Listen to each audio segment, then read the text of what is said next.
What the fuck is going on, YouTube? How you feeling? How you feeling? How you feeling? Welcome to My Man's Early episode 4. I know I took a long time to get that last one out. I'm still trying to be consistent though. Today, we are going to discuss toxic shame. Now, my life has been it's been a ride. It's been a fucking ride, and I'm sure a lot of black people and black women, black men can agree that your life has also been a ride from the time that you were a child up until you were an adult, right? And it ain't been a ride for no reason, because we grew up in a certain type of environment where generational behavior is passed down. So I've learned that this generational behavior, right? Look at, you see this book? I've learned in this book right here, and it's called Homecoming: Healing and Reclaiming Your Inner Child. I've learned that the generational behavior that's being passed down to us from parent to parent to kid to kid to parent to parent, it's toxic shame, and it's heavy toxic shame. And I think we're avoiding it. You know, and toxic shame consists of 4 different things, right? So it is emotional abuse, physical abuse, sexual abuse, or cultural shame. And that's what makes up toxic shame. If you have ever experienced any of this, you have toxic shame. So if you grow up and you experienced emotional abuse, where a motherfucker maybe made you feel like you couldn't feel your emotions, you were taught not to cry, oh, I'm gonna give you something to cry about, that is emotional abuse. Regardless, at the end of the day, if you're a kid, bro, you're a kid. Physical abuse, corporal punishment and physical abuse in the black community is normalized. I hate to say it, but that's just what it is. We've normalized giving each other whoopings and doing shit like that, which I don't do that stuff. I will never whoop my kids. I don't even smack their hands, right? Then you have sexual abuse, which it comes in many forms for black men and black women. We've all went through at least one of these things growing up in the black community, right? So we carry toxic shame. And when you carry toxic shame, that means you're carrying a broken adult child inside of you. And you might say, oh, ain't no fucking child inside of me. Yeah, you're broken, bro. You're broken, gang. That's exactly what it is. You're broken. The child in you was wounded, spiritually wounded by all of these things. Whether it was from getting a whooping, getting snatched up by your neck, being told you shouldn't feel like this, or you have to do this, or you're not gonna be this. It's a plethora of fucking things, and it manifests in different ways. So for some of us, we smoke and we drink. We have a food addiction to cope, right? And some people resonate with that. Some of us don't know how to build a foundation for ourselves. Some of us can't stay focused. Some of us overachieve. Some of us superachieve. Some of us go to school and think we have to get a degree to be important. We have to have a nice, good job and make a certain amount of money to be important. That is all based in toxic shame if you have never taken time to heal your inner child. And your inner child doesn't leave.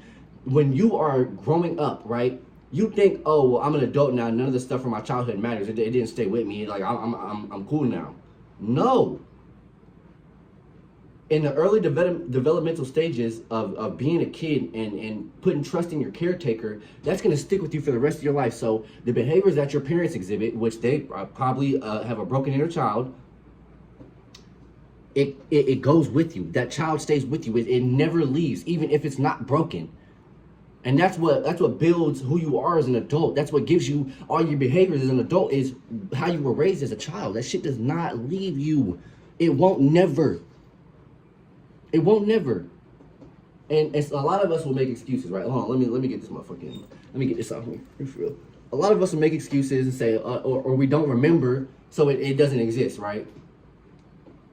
It never happened to me because I don't remember. I put it in the back of my memory, but it's like when you're going through emotional trauma, sexual trauma, physical trauma, the only thing that's present with you as a child is the survivor. So you're just focused on surviving that moment. The child is not present. It's the survivor that's present.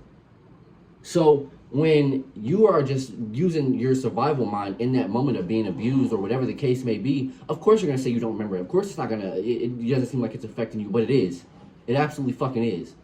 And us as black people, we have to disassemble this shit, bro.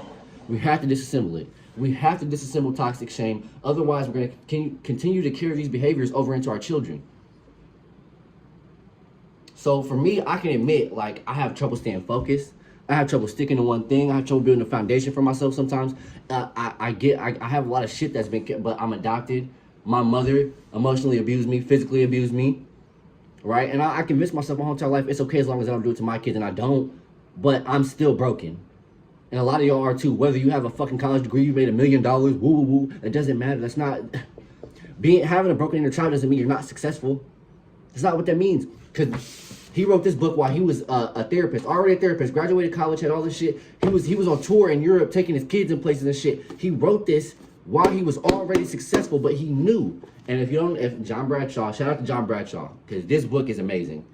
I know he's a white man. I get it. I know we're not supposed to be, you feel me? But I had to open my mind and I had to read this, and it gave me so much.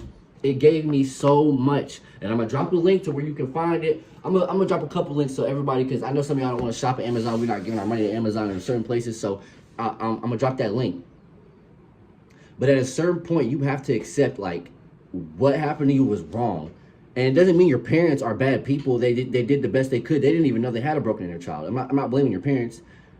But at the same time, it still happened. It doesn't mean it happened regardless of how you want to frame it. I mean, I don't even know how to. There's a million ways I could explain to you. Like, if there's certain habits you have, right? So if you overeat, or like you feel like you always need to eat, you like that feeling of being full. It like gives you a sense of, you know, completeness. Broken inner child. If you feel like you have to be an overachiever and you were ever emotionally abused at any point in your life, or your parents ever, broken inner child. It stems from a lot of different things, but we have to stop carrying toxic shame over to the next generation.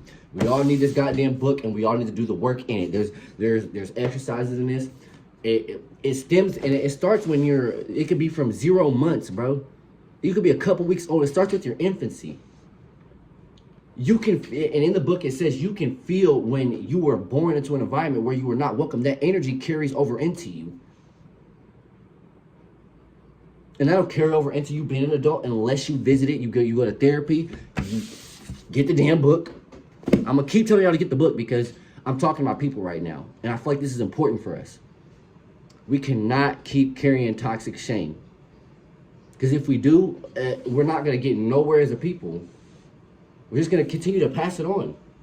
I know I'm rambling. I know I'm all over the place, but I just feel really passionate about the situation. Because I didn't even fucking know.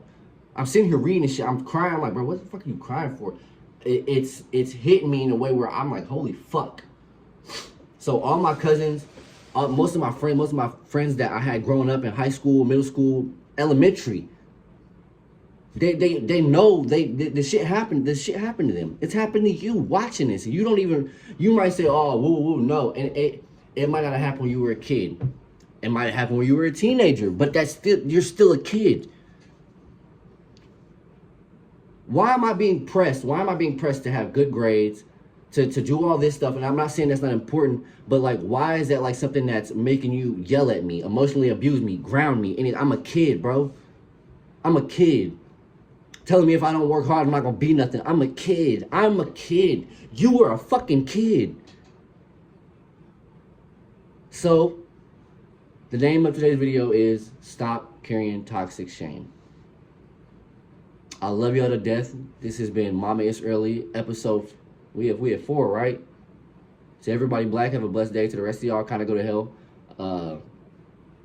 This is the video. Bye, guys.